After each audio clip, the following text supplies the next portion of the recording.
Folks, we have challenges that are before us, and they can only be met boldly and clearly.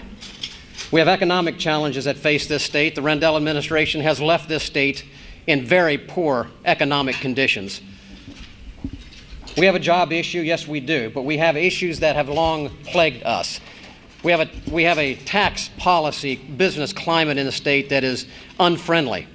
The next governor is going to need to deal with it, not talk about it, but lower those tax rates, change the climate, change the regulatory climate that strangles small business in this Commonwealth, and change the attitude of the administration and the executive branch and our agencies to, instead of putting roadblocks in front of small business and job creation, actually befriend them and make it possible.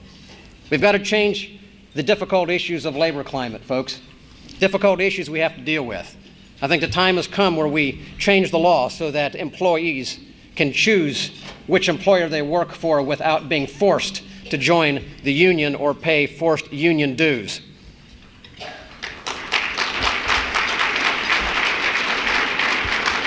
We have budgetary problems in this state. The fact of the matter is this governor has taken the state to the edge of bankruptcy.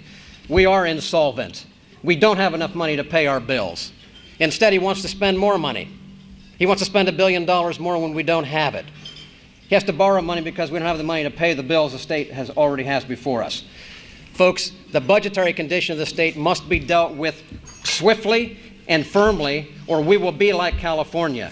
And it can only be met with conviction and a determination that we are not going to raise taxes under any circumstance. We are not going to blame, and we're going to lower put the burden on our businesses and our homeowners anymore.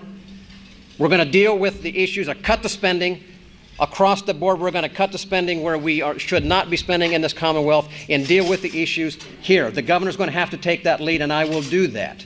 We have educational challenges before us, folks, as well. We have a property tax issue. I have led the fight for the elimination of property tax. You know, there's nothing more that we could do for a greater economic stimulus for this Commonwealth than to eliminate the property tax. Good for small business, good for the homeowner, good for the farmer. And if we don't do that, we're going to witness another thousands of our homes and our farmers close up shop because they cannot afford to pay that tax. In the meantime, folks, we can't even sustain the way we fund public education, so it's got to change.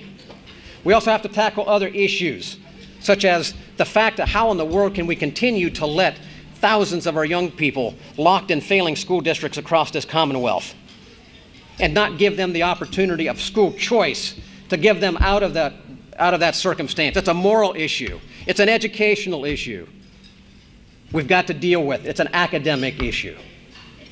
And folks, we also have issues like this. You know what? We're in a republic. This governor plays up to the federal government at every hand. Puts his hand out for money at every turn.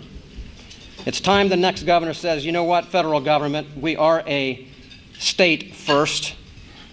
We operate under a constitution in Pennsylvania. Okay, I'm sorry. I'll conclude with this.